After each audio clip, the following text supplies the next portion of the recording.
അതെ, ഈ മരിച്ചു പോയവരുടെ എനർജി ഈ യൂണിവേഴ്സിൽ നിലനിൽക്കുമെന്നൊരു കൺസെപ്റ്റ് ഉണ്ട്. ഇനി അപ്പോൾ അങ്ങനെ നിലനിൽക്കില്ല എന്ന് പറയുന്ന ആൾക്കാരും ഉണ്ട്. പക്ഷെ അത്തരം എനർജികൾ പലപ്പോഴും അവരുമായിട്ട് യാതൊരു കണക്ഷനും ഇല്ലാത്ത ആൾക്കാരെ തേടി ചെല്ലുന്നതായിട്ട് കേട്ടിട്ടുണ്ട്. എന്തുകൊണ്ടായിരിക്കാം അങ്ങനെ ഒരു തേടി ചെല്ലുന്നത്? എനിക്ക് നിങ്ങളോട് എന്തൊക്കെയോ സംസാരിക്കാനുണ്ട്. അത്തരത്തിൽ എന്തുകൊണ്ടായിരിക്കും ആ ഒരു തേടി ചെല്ലുകൾ ഉണ്ടാവുന്നത്? അത് മെയിനായിട്ട് നമ്മൾ ആദ്യത്തെ വീഡിയോയിൽ, മുന്നത്തെ വീഡിയോയിൽ പറഞ്ഞിട്ടുണ്ട്, അതിന് മുമ്പത്തെ വീഡിയോയിൽ നമ്മൾ പറഞ്ഞിട്ടുണ്ട്, നമ്മൾ കണ്ടില്ല വെച്ചിട്ട് അതില്ലെന്നില്ല. നമ്മൾ കണ്ടിട്ടില്ല, നമുക്കതിനെക്കുറിച്ച് അറിവില്ല എന്നേ ഉള്ളൂ. ഇതൊക്കെ ഉണ്ട്.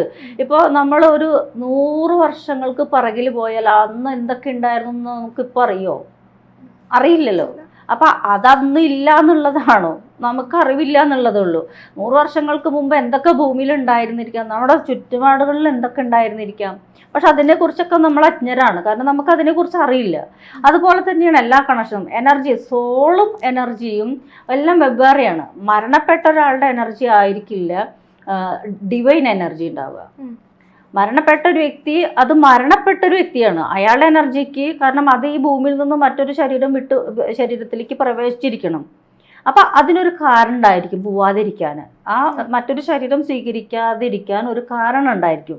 മറ്റൊരു ശരീരം സ്വീകരിച്ചിട്ടുണ്ടെങ്കിൽ ഇവർക്ക് പറയാൻ കഴിയില്ലല്ലോ. അത് ആ ശരീരത്തിലേക്ക് പ്രവേശിച്ചു, അത് അയാൾ ആ ഏതെങ്കിലും ഒരു അമ്മയുടെ ഗർഭപാത്രത്തിലൂടെ പുറത്തു വന്നു ഏതോ ഒരു മനുഷ്യനായി ജനിച്ചു, അയാളെ കർമ്മങ്ങൾ ചെയ്യണു, മരിക്കണു. പക്ഷേ ഈ എനർജി അവിടെ നിൽക്കുന്നുണ്ടെങ്കിൽ ആ എനർജിക്ക് എന്തെങ്കിലുമൊക്കെ കമ്മ്യൂണിക്കേറ്റ് ചെയ്യാനുണ്ടാവും മറ്റൊരാളായിട്ട്. അതാ ഒരു എനർജിയായിട്ട് കമ്മ്യൂണിക്കേറ്റ് ചെയ്യാൻ അവരുടെ ഒരു സോളിൽ, അല്ലെങ്കിൽ ഒരു സോളെന്ന് പറയാൻ പറ്റില്ല, കാരണം സോളും എനർജിയും രണ്ടും. കാരണം മരണപ്പെട്ട ഒരു വ്യക്തിയുടെ എനർജി ഒരിക്കലും ഡിവൈൻ എനർജി അല്ല. അപ്പം അവർക്ക് എന്തെങ്കിലും പറയാനുള്ള ഒരു വ്യക്തിനെ കണ്ടെത്തുക, അവർക്ക് അവരുടെ എനർജി ആയിട്ട് സ്യൂട്ടായ ഒരു വ്യക്തിയെ കണ്ടെത്തുക, അല്ലെങ്കിൽ ഒരു എനർജി കണ്ടെത്തുക. ആ എനർജി കണ്ടെത്തി കഴിഞ്ഞിട്ടുണ്ടെങ്കിൽ അവർക്ക് പറയാനുള്ളത് അവരെന്നായിട്ട് കമ്മ്യൂണിക്കേറ്റ് ചെയ്യാൻ പറ്റും. ചിലപ്പോൾ ഒരു ഉറക്കത്തിൽ സ്വപ്ന രൂപേണായിരിക്കാം, ഒരു സ്പർശന രൂപേണയായിരിക്കാം, ചിലപ്പോൾ കമ്മ്യൂണിക്കേഷൻ സംസാര രൂപത്തിലായിരിക്കും, പല രീതിയിലായിരിക്കാം. ഇപ്പം ഞാനെന്ന വ്യക്തി കണ്ടത്, ഞാനൊരു വീട്ടിലേക്ക് പോയപ്പോൾ കണ്ടത് ഒരു നീല ജ്വാലയാണ് അവർ വീട്ടിൽ കണ്ടത്. അപ്പം ആ വീട്ടിൽ എന്താ കാരണം വെച്ചാൽ ആ വീട്ടിൽ കുട്ടി കരയണു. എന്നും അർദ്ധരാത്രി 11 മണിയെ കുട്ടി കരയണു. പ്രസവിച്ചിട്ട് ഒരു 90 ദിവസമായ കുട്ടി ആണ് ഈ കരയണത്, എന്നും അർദ്ധരാത്രി. അത് ഒരു വയസ്സ് വരെ ഇങ്ങനെ തുടർന്നുമ്പോൾ ഇവർക്ക് ഭയപ്പാടായപ്പോഴാണ് ഇവർ എന്നെ അറിയിക്കുന്നത്. അപ്പോൾ ആ ഒരു എനർജി ഇങ്ങനെ അവിടെ നിൽക്കണ പ്രസൻസ് എങ്ങനെയാണ് കുട്ടിക്ക് ഫീൽ ചെയ്തത്? അവർ വീട്ടിലെ വലിയ ആൾക്കാർക്ക് അവർക്കത് അറിയില്ലല്ലോ. അപ്പോൾ ഈ കുട്ടികൾക്ക് ആ എനർജി ഫീൽ ചെയ്യുന്നുണ്ട്. കമ്മ്യൂണിക്കേറ്റ് ചെയ്യാൻ ആര് ശ്രമിക്കുന്നുണ്ട്? ഈ എനർജി ശ്രമിക്കുന്നുണ്ട്. പക്ഷേ ഈ കുഞ്ഞു കുട്ടിയല്ലേ, ഇതിന് വല്ലതും അറിയോ? ഒന്നും അറിയില്ല. അത് കുഞ്ഞു കുട്ടിയാണ്, കാരണം അമ്മയുടെ ഗർഭപാത്രത്തിൽ നിന്ന് വന്നിട്ട് ആകെ 6 മാസമായിട്ടുള്ളൂ. പക്ഷെ അവനായിട്ട് അത് കമ്മ്യൂണിക്കേറ്റ് ചെയ്യാൻ ശ്രമിക്കുന്നുണ്ട് എനർജി. അപ്പോൾ ഈ കുട്ടിക്ക് അത് അസ്വസ്ഥത ഉണ്ടാക്കുകയാണ്. കാരണം ഈ കുട്ടി ആയിരിക്കാം പിൻകാലങ്ങളിൽ ഒരു പക്ഷെ കോമറായിട്ട് വരേണ്ടത്. അപ്പം കമ്മ്യൂണിക്കേറ്റ് ചെയ്യാൻ ശ്രമിക്കണം എന്താണ്? ഞാൻ തുടർന്ന പാതയിൽ പോകണം, നീ ഇന്ന സ്ഥലത്ത് ഇന്നതിരിക്കുന്നുണ്ട്, അത് നീ കണ്ടെത്തണം എന്നൊക്കെ കമ്മ്യൂണിക്കേറ്റ് ചെയ്യായിരിക്കും ഈ എനർജി. ശരിക്കും അമ്മ എനർജിന്റെ അടുത്തേക്ക് പോയതാണോ, അത് ആ എനർജി അമ്മയുടെ അടുത്തേക്ക് എത്തിച്ചതായിരിക്കും? ഞാൻ ആ എനർജി തേടി പോവാൻ കാരണം എന്താണെങ്കിൽ, ഈ കുട്ടി എന്നും കരയുണ്ടെന്ന് പറഞ്ഞപ്പോൾ എനിക്കത് കണ്ടുപിടിക്കണമെന്നൊരു തോന്നല്. അർദ്ധരാത്രി 12 മണിയാകുമ്പോൾ ധ്യാനത്തിലിരുന്നത്, ഞാൻ അങ്ങനെ ധ്യാനത്തിലിരിക്കാറില്ല രാത്രിയൊന്നും. കാരണം പ്രത്യേകിച്ച് ഞാൻ ചില വെളുത്ത വാവ്, അമാവാസി, പൗർണമി, അമാവാസി ധ്യാനമൊക്കെ ഉണ്ട്. പക്ഷെ ഞാൻ ഇതൊന്നും ചെയ്യേണ്ട ഒരാളേ അല്ല.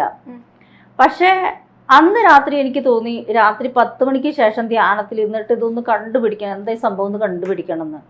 അപ്പം ഞാൻ കാരണം കണ്ടുപിടിച്ച് ഈ കുട്ടിക്ക് എന്താ അവിടെ ചെയ്യേണ്ടതെന്ന് നമ്മൾ പറയണല്ലോ. അല്ലാതെ നമ്മൾ വെറുതെ പോയിട്ട് നിങ്ങളൊരു എലസ് കെട്ടിക്കോ മാറുന്നു പറയാൻ പറ്റില്ല. കാരണം അത് കാരണം കൊണ്ട് ഞാനൊന്ന് കണ്ടെത്താൻ വേണ്ടി പോയതാണ്. അപ്പോൾ ഈ എനർജിക്ക് എന്നായിട്ടല്ല കമ്മ്യൂണിക്കേറ്റ് ചെയ്യേണ്ടത്, എന്നെ അത് കാണിക്കുക എന്ന് മാത്രമാണ്. പക്ഷെ ഞാനത് അവരോട് പറഞ്ഞാൽ അത് അവർ അംഗീകരിക്കുമോ? ഈ സ്ത്രീക്ക് നട്ടപ്രാന്ത് എന്നല്ലേ പറയുള്ളൂ.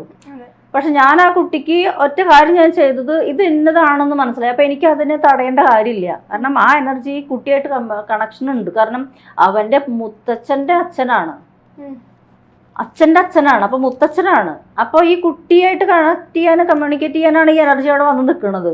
അപ്പോൾ ഞാൻ അതിനെ തടയാൻ പറ്റുമോ? തടയാൻ പറ്റില്ലേ. അപ്പോൾ ഞാൻ എന്ത് ചെയ്തു വെച്ചാൽ ഈ കുട്ടിയെ ദേഹരക്ഷ കൊടുത്തത് കുട്ടിക്ക് മറ്റുള്ള ബുദ്ധിമുട്ടൊന്നും ഇല്ലാത്ത രീതിയിൽ, അതിനെ ഉപദ്രവിക്കാത്ത രീതിയിലാണ് ഞാൻ ചെയ്തത്.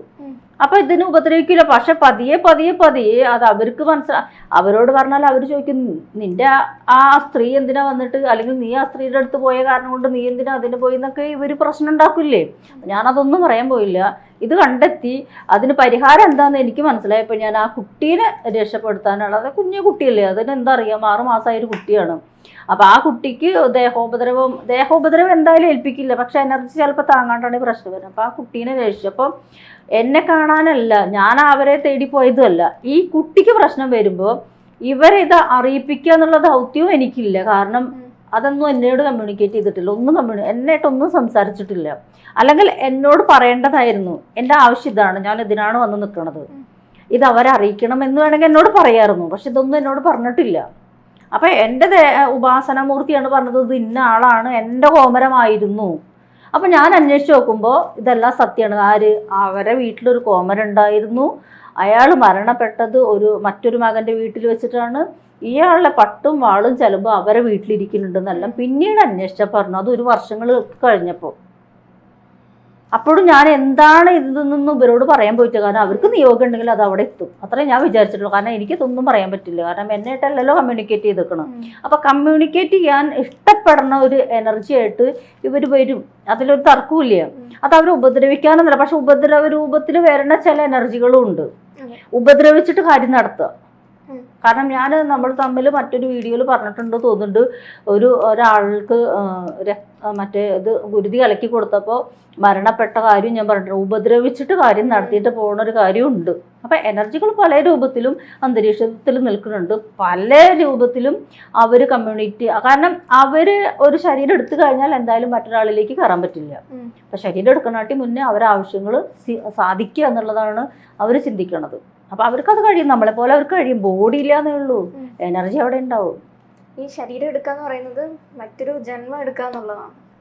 തീർച്ചയായിട്ടും അതെ. അതായത് ഇപ്പം നമ്മൾ രണ്ടാളും ഇല്ലാതെയായി, നമ്മുടെ എനർജി ഇവിടെ നിൽക്കണമെന്ന് വിചാരിക്കും. ഈ എനർജി കൊണ്ട് എന്തെങ്കിലും ചെയ്യാൻ പറ്റുമോ?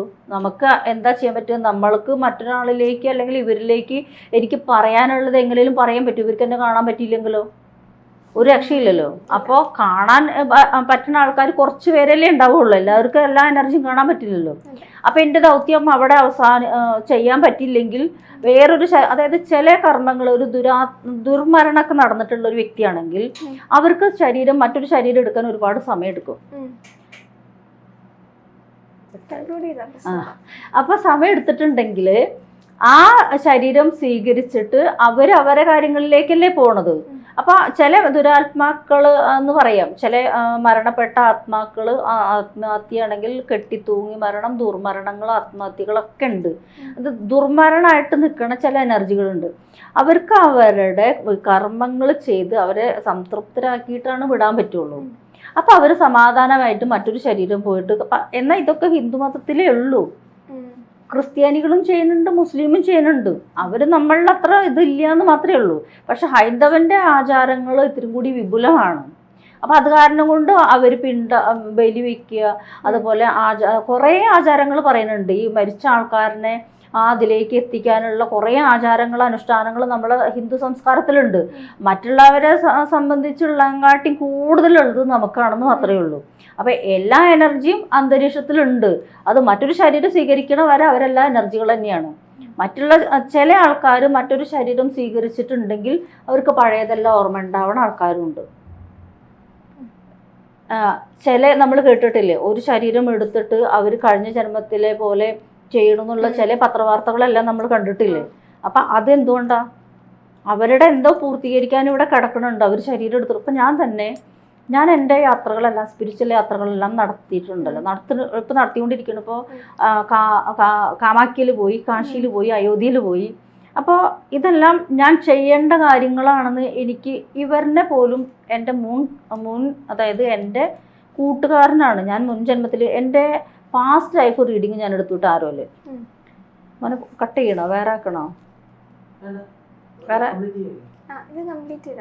ആ അപ്പോൾ പാസ്റ്റ് ലൈഫ് റീഡിങ് എടുത്തപ്പോൾ എൻ്റെ സുഹൃത്താണ് ഇദ്ദേഹം, എൻ്റെ ഹസ്ബൻഡ്. ഞാൻ കഴിഞ്ഞ ജന്മത്തിൽ പുരുഷനാണ്, ഇദ്ദേഹം പുരുഷനാണ്. അപ്പോൾ ഞാൻ ഈ ജന്മത്തിൽ കുറേ ആൾക്ക് ഹീൽ ചെയ്യാനുണ്ട്. ഞാൻ ഹീൽ ചെയ്യണം പുള്ളീനെ. അത് പാസ്റ്റ് ലൈഫ് കർമ്മയിൽ കെട്ട് കിടക്കണതാണ്. അപ്പോൾ ആ ഹീൽ ചെയ്താൽ മാത്രമേ എനിക്ക് ഇങ്ങോട്ട് പോകാൻ പറ്റുള്ളൂ, എനിക്ക് മുക്തിയിലേക്ക് പോകാൻ പറ്റുള്ളൂ. അപ്പോൾ ഇവരെ ഞാൻ എവിടെ കണ്ടിട്ടുണ്ട്? കഴിഞ്ഞ ജന്മത്തിൽ കണ്ടിട്ടുണ്ട്. അപ്പോൾ എനിക്ക് ഇവരെ കണ്ട വശം എനിക്കൊരു ഫീല്, എനിക്ക് ഈ ആളെന്നെ അറിയാമെന്നുള്ളൊരു ഫീല്. പക്ഷെ പുള്ളിക്ക് എന്നെ അറിയില്ല, എനിക്കേ അറിയുള്ളൂ. അപ്പം ഞാനിത് വിചാരിച്ചു, കാരണം ഞങ്ങൾ തമ്മിൽ പരിചയമില്ലെങ്കിലും പലരോടെ വെച്ചിട്ട് കണ്ടിട്ടുണ്ട് എന്നുള്ളത് പിന്നീടാണ് അറിയണത്. അത് പാസ്റ്റ് ലൈഫ് ആ ഒരു റിഗ്രഷൻ, അതായത് പാസ്റ്റ് ലൈഫ് വായിക്കാൻ എനിക്ക് നന്നായി അറിയാം. ടാരോ റീഡിങ്ങിലൂടെ പാസ്റ്റ് ലൈഫ് അടിപൊളിയായിട്ട് ഞാൻ വായിക്കും. അപ്പോൾ പാസ്റ്റ് ലൈഫ് എൻ്റെ തന്നെ പാസ്റ്റ് ലൈഫ് വായിച്ചപ്പോൾ ഇവരുടെ കയ്യിൽ നിന്ന് കുറേ പൈസ ഞാൻ വാങ്ങിയിട്ടുണ്ട്. കുത്തിന് പിടിച്ചിട്ട് പൈസ വാങ്ങുമെന്ന് പറയില്ലേ, അങ്ങനെ കുറേ പൈസ ഞാൻ വാങ്ങിയിട്ടുണ്ട്. ഇതെല്ലാം ഇവിടെ ഞാൻ ഹീലാക്കിയാലാണ് എനിക്ക് പോകാൻ പറ്റുള്ളൂ. അപ്പോൾ അവരെനിക്ക് പരിചയമുള്ള പോലെ എക്സ്പീരിയൻസ്. അപ്പം ഞാനും ഇദ്ദേഹം യാത്ര ചെയ്തോടത്തുകൂടെ തന്നെയാണ് ഞങ്ങൾ ഇപ്പോഴും പോയിക്കൊണ്ടിരിക്കുന്നത്. ഈ സ്പിരിച്വൽ യാത്രകളെല്ലാം ഞങ്ങൾ രണ്ടാളും പോയ സ്ഥലമാണ്. ഞങ്ങൾ അത്രയും സുഹൃത്തുക്കളായിരുന്നു കഴിഞ്ഞ ജന്മത്തിൽ. അപ്പോൾ ഈ ജന്മത്തിൽ ഭാര്യയായിട്ട് ജനിച്ചാൽ മാത്രമേ ഇത് നടക്കുള്ളൂ. അപ്പോൾ ഈ ജന്മത്തിൽ എന്താ ശരീരം എടുത്തത് ആരുടെയാ? സ്ത്രീയുടെയാ. അപ്പോൾ കുറേ കാര്യങ്ങൾ ഞാൻ കഴിഞ്ഞ ജന്മത്തിൽ ചെയ്തതല്ല എനിക്കറിയാം. ഞാൻ നന്നായി പാട്ട് പാടും, നന്നായി എഴുതും, ഞാൻ നന്നായി ചിത്രം വരയ്ക്കും, നന്നായി ഇതൊന്നും ഞാൻ പഠിച്ചിട്ടില്ലല്ലോ ഈ ജന്മത്തിൽ. അപ്പോൾ അതെല്ലാം കഴിഞ്ഞ ജന്മത്തിൽ എന്നിൽ കിടക്കുന്നുണ്ടാവുമല്ലോ.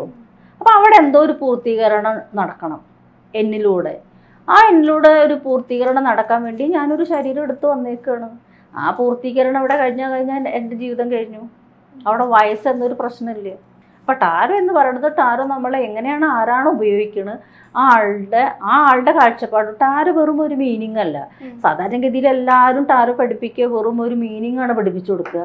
പക്ഷെ എൻ്റെ ഇപ്പോൾ 2 ബാച്ച് നടക്കുന്നുണ്ട്. 3ാമത്തെ ബാച്ചിൽ നല്ല ഭംഗിയിൽ ടാരോ പഠിപ്പിച്ചു കൊടുക്കുന്നുണ്ട് ഞാൻ. നമ്മൾക്ക് ഒരു കമ്മ്യൂണിറ്റി ഉണ്ട്, നല്ല രീതിക്ക് തന്നെ ടാരോ പഠിപ്പിക്കുന്നുണ്ട്. ആ ടാരോ പഠിപ്പിച്ചു കൊടുക്കുന്നത് ഞാൻ എക്സ്പീരിയൻസ് ചെയ്തിട്ടാണ്. കാരണം എക്സ്പീരിയൻസ് ചെയ്യാൻ പറയുമ്പോൾ ഒരുപാട് റീഡിങ് വന്നു എനിക്ക്. ഈ റീഡിംഗ് എല്ലാം വളരെ റെയർ റീഡിങ്ങുകളാണ്.